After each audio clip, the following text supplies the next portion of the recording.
He crawled through volcanic ash and machine gun fire with 70 pounds of napalm strapped to his back. The tanks had already tried. They failed. The infantry had tried. They were cut down before they crossed 20 yards of open ground. The Japanese pillboxes were everywhere, low, concrete, invisible until they opened fire, and the Marines were dying in front of them by the dozens. Someone had to go forward. Someone had to cross that killing ground alone, with no armor, no cover, and a weapon that would make every Japanese gun on the island point directly at him. Corporal Herschel Woody Williams volunteered. He was 21 years old, a farm boy from West Virginia. He took a flamethrower from the rack, strapped it on, selected 4 Marines to cover his movements, and crawled into the open. What happened over the next 4 hours would earn him the Medal of Honor. But what it cost him, and what it cost every man who ever carried that weapon, is a story that deserves to be told in full. Because the flamethrower was not simply a weapon, it was a sentence. If you find this kind of history valuable, the stories of the men who did the things no one else would, consider subscribing to this channel. New videos every week. Hit the bell so you never miss one. To understand why the flamethrower became both essential and lethal at Iwo Jima, you have to understand what the Marines were walking into. The island of Iwo Jima is barely 8 square miles. A volcanic rock in the Pacific, it barely appears on most maps. But by February 1945, it had become something else entirely, one of the most elaborately fortified pieces of ground in the history of warfare. Lieutenant General Tadamichi Kuribayashi had spent over a year transforming Iwo Jima into a killing machine. He had studied the United States during a posting as military attaché in the 1920s. He had driven across America, seen its factories, understood its industrial capacity. He wrote to his wife before the battle, "The United States is the last country in the world Japan should fight." He knew the outcome. He came anyway, and he planned accordingly. Kuribayashi abandoned everything the Japanese military had done before. No suicidal banzai charges. No defense at the water's edge where naval guns would annihilate them. Instead, he drove his men underground. Over 11 miles of reinforced tunnels connected 1,500 rooms, command posts, barracks, ammunition dumps, and hospitals carved directly into the volcanic rock, some of them 75 feet below the surface. Above ground, he built nearly 800 pillboxes and gun emplacements, their fields of fire interlocking so that every approach was covered from multiple angles. The surface of the island was a trap. The underground was the fortress. When the Marines landed on February 19, 1945, they spent the first hour in relative silence. Kuribayashi had ordered his men to hold fire until the beach was full. Then he gave the signal. 3 divisions of Marines, nearly 70,000 men, walked into a storm of fire that seemed to come from everywhere and nowhere at once. Conventional weapons were nearly useless. Naval bombardments, 72 hours of continuous shelling before the landing, had accomplished almost nothing against the buried defenses. Bombs passed overhead, and the men underground waited them out. Artillery rounds hit concrete and bounced. Even tanks maneuvering across the black volcanic sand found themselves helpless against pillboxes with walls thick enough to absorb direct hits. The Marines needed a weapon that could reach inside, a weapon that could follow a man through an air vent, around a corner, into a tunnel, a weapon that laughed at concrete walls. They needed fire. The M2 flamethrower that Marines carried at Iwo Jima was the most advanced man-portable incendiary weapon in the world at that point in the war. It consisted of 2 backpack-mounted tanks, one carrying napalm-thickened fuel, one carrying pressurized nitrogen. Connected by a hose to a wand, the operator aimed like a short, terrible rifle. Fully loaded, the entire assembly weighed 68 pounds. Some earlier models had run as heavy as 70 or 72 pounds. The weapon fired for 7 to 9 seconds on a full tank before it ran dry. Its range was roughly 40 meters, close enough that the operator could feel the heat on his own face the moment he pulled the trigger. Marine veteran Eugene Sledge, who trained on a flamethrower, described the sensation in his memoir. He pressed the trigger, the napalm hit a target 25 yards away with a loud splattering noise, and he felt the heat on his face immediately. A cloud of black smoke rushed upward. The thought, he wrote, of turning loose hellfire as easily as watering a lawn back home, sobered him completely. The early versions of the weapon, the M1 and M1A1, had been unreliable. The ignition systems failed in the field, sometimes at the worst possible moment. Men carried matches and tracers as backup ignition sources. By the time the Marines hit Guam and then Iwo Jima, the M2 had replaced them. Its ignition used a waterproofed revolving cylinder that worked like a revolver mechanism, reliable, repeatable, housed inside the wand. When it worked every time. When it worked. Because the flamethrower had a second vulnerability more serious than ignition failure. The tanks on a man's back were filled with pressurized, combustible fuel. They were not armored. They could not be armored. The weight would have made the weapon impossible to carry. If an enemy round struck the tanks at the right angle with enough force, the result was not a wounding. It was an immolation. Every Marine who strapped on a flamethrower understood this. They understood it the way a man understands a thing he cannot think about for very long without going somewhere dark. The Japanese understood it too. This is the core of why flamethrower operators faced what they faced at Iwo Jima. The Japanese soldiers in those tunnels and pillboxes had trained for years. They were not afraid to die. Their military culture, their command structure, their sense of personal honor all pointed toward exactly that outcome. But they feared the flamethrower in a way that went beyond tactical calculation. A 21st Marine Regimental report captured it plainly. The Japanese feared and hated their fire.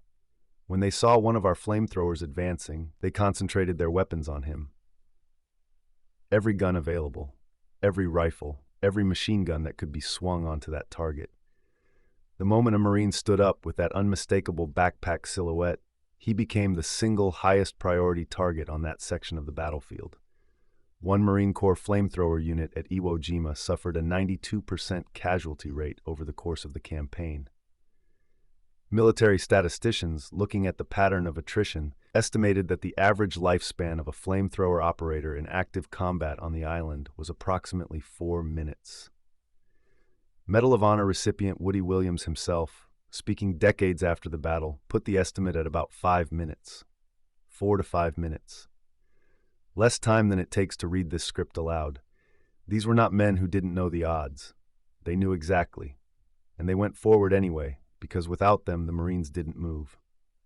The tactical problem was specific and brutal. The pillboxes Kuribayashi had built were not improvised field fortifications. They were engineered structures, reinforced concrete, low profiles, narrow firing slits that made them almost impossible to hit with direct fire. A rifle could not penetrate them. A grenade lobbed at the firing slit had to be nearly perfect to do any good, and the man throwing it had to cross open ground to get close enough. An artillery round that hit directly might crack the structure but would often leave the defenders inside functional. The flamethrower solved the problem that nothing else could. Napalm projected through a firing slit didn't need to destroy the concrete. It only needed to reach the men inside. The fuel ignited everything it touched: cloth, wood, skin, air. In an enclosed space, the effect was not just fire, but the rapid consumption of oxygen, filling the space with superheated gas and carbon monoxide. The men inside died quickly. The position was neutralized. An 8-man Marine assault team developed around this reality. 2 or 3 riflemen pinned down the pillbox, suppressing fire through the slit. Engineers worked from the flanks with satchel charges, and the flamethrower operator moved forward, low, fast, as close as he could get before the gun swung onto him, to deliver the killing burst. That assault team methodology was the doctrine. The reality was that the doctrine assumed adequate cover, adequate smoke, adequate support fire. At Iwo Jima, in the terrain that became known as the Meat Grinder and Bloody Gorge, there was often none of that. The ground was broken volcanic rock and sulfur vents. There was no concealment. The tunnels meant that cleared pillboxes sometimes reactivated an hour later. Japanese soldiers moving back through underground passages to reman positions the Marines thought they had taken.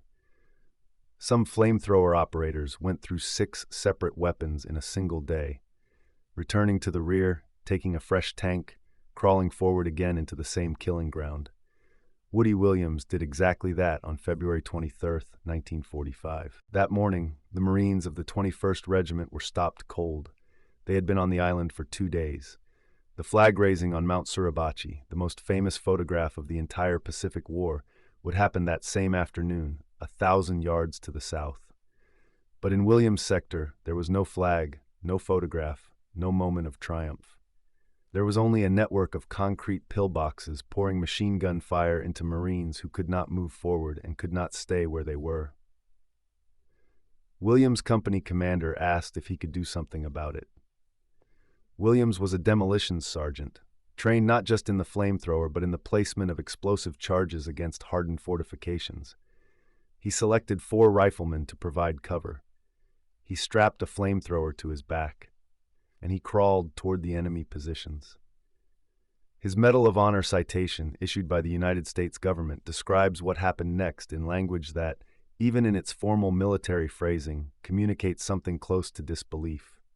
He fought desperately for 4 hours under terrific enemy small arms fire, and repeatedly returned to his own lines to prepare demolition charges and obtain serviced flamethrowers, struggling back, frequently to the rear of hostile emplacements, to wipe out one position after another. He took out 7 pillboxes. He returned to his own lines 5 times for fresh weapons. At one point, he climbed on top of an active pillbox and inserted his flamethrower nozzle through the air vent and fired downward into the men inside. At another point, Japanese soldiers came at him in a bayonet charge, and he killed them with a burst of flame at close range. 2 of his 4 cover Marines did not survive the 4 hours. Williams himself barely remembers it. He told interviewers for the National War Museum that much of those 4 hours is simply gone from his memory. He attributed it to fear, the same fear that puts a man in a kind of automatism, a state where the body acts while the conscious mind retreats somewhere else. You go in automatic drive when something like that happens, I think, he said. Much of that 4 hours, I don't remember. He was 21 years old. When it was over, the lane was open. The Marines could advance. Across the 36-day campaign, the numbers accumulate into something almost incomprehensible. 10,000 gallons of flamethrower mixture were used every single day at Iwo Jima, a combination of portable, man-carried weapons and the M4A3 Sherman tanks fitted with the Navy-Mon flamethrower system. The Marines called these the Zippo tanks, or the Satan tanks. 8 of them were deployed at Iwo Jima, each carrying 300 gallons of fuel. They proved, in the assessment of Marine commanders, to be the single most valuable weapons system in the entire battle. They could project flame up to 150 feet, long enough to reach openings the infantry could never approach. But the tanks needed the infantry to protect them, and when the tanks couldn't reach a position, in the rock and rubble of the northern defensive belt where tracked vehicles couldn't maneuver, it was always a man with a backpack who had to go. Over the entire 36 days, more than 360,000 gallons of flamethrower mixture were expended. More than 30% of all Japanese casualties on the island, men killed in tunnels, pillboxes, caves, were attributed to fire weapons.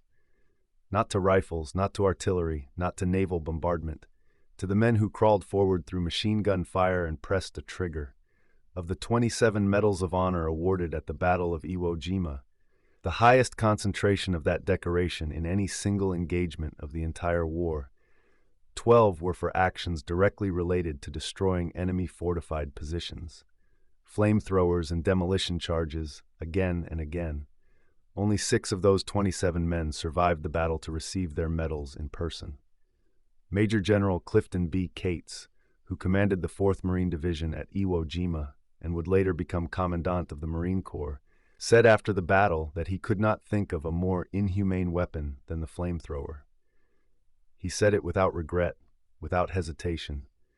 He said it as a man who had seen what the alternative looked like.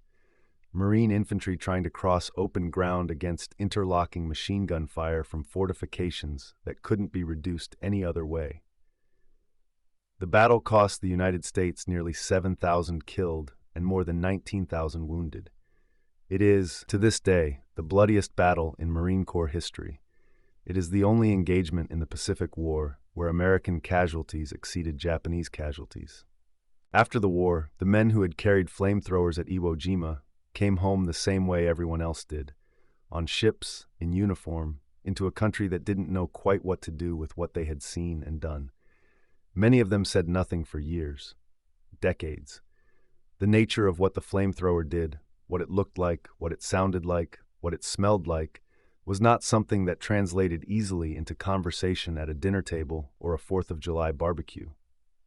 There was also the other weight, not just the physical weight of 68 pounds on your back, the weight of knowing what you had done inside those pillboxes. The Marine Corps called it effectiveness.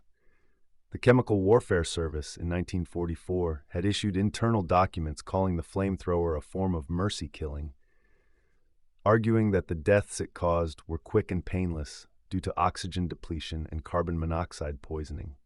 Military medical research published work after the war that showed this characterization was, at best, an oversimplification, and at worst, a deliberate misreading of the physiological evidence. The men who used the weapon knew what they had seen. They carried that knowledge home with them. Woody Williams struggled with what later generations would recognize as post-traumatic stress disorder for years after the war. He found his footing, he said, through his religious faith in the 1960s. He went on to spend more than 3 decades as chaplain of the Medal of Honor Association, visiting veterans, attending funerals, bearing witness. He became, in the end, the last living Medal of Honor recipient from the entire Pacific War. He died in 2022 at the age of 98. His remains lay in honor in the United States Capitol Rotunda. A farm boy from West Virginia who once crawled through volcanic ash with a tank of napalm on his back toward every gun on that section of a Pacific island alone. The flamethrower was retired from the American military inventory in 1978. Its use had become increasingly controversial in the years after World War II, not because of what it had done at Iwo Jima, but because of what subsequent conflicts had shown about the difficulty of controlling where fire goes and who it touches. The weapon that had been essential on a fortified island, where the enemy was inside concrete bunkers and the civilians were none, was far less defensible in other contexts. The military concluded that thermobaric and incendiary alternatives could achieve the same tactical effects with greater precision and without the liability. There are no flamethrower operators in the United States military today.